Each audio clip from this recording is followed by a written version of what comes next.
কোনো মেয়ের দিকে তাকাবে না, চোখ বন্ধ করে গাড়ি চালাবে। ও বাবা, এ বউটা তো মরে গেছে, পালাই।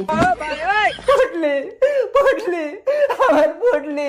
কেঁদো না, শান্ত হও। বউ মরেছে তো কি হয়েছে, আমি তোমাকে বিয়ে করব। মোতালি, তুমি আমাকে বিয়ে করবে? হ্যাঁ করব। চলো বিয়ে করবো। বুঝি বুঝি অ্যাক্সিডেন্টে শুধু তুই মরেছিস, তোর স্বামী মরেনি বুটলি।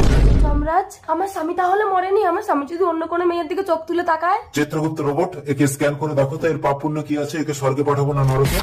Scan scan scan completed. এর কোনো পুণ্য নেই, স্বামীকে সন্দেহ করে এ নরকে যাবে যাবে। ও যমরাজ, আমাকে নরকে পাঠিও না, আমি তোমাকে ভীষণ ভালোবাসি। ঠিক আছে, সুন্দরী মেয়েদের উপর পাপ হয় নাকি? চিত্রগুপ্ত রোবট, এর সমস্ত পাপ ডিলিট করে দাও। ওকে জমরাজ, পাপ ডিলেট ডিলেট। সুন্দরী, এবার আমি তোমাকে স্বর্গে পাঠাবো। না না, ওকে মরতে গিয়ে আবার স্বামীর সেবা করে পুণ্য করে আসতে হবে, তবেই স্বর্গে যেতে পারবে। মরতে, তার মানে থেকে আবার জীবিত করতে হবে। আমাকে তাড়াতাড়ি মরতে পাঠাও যমরাজ।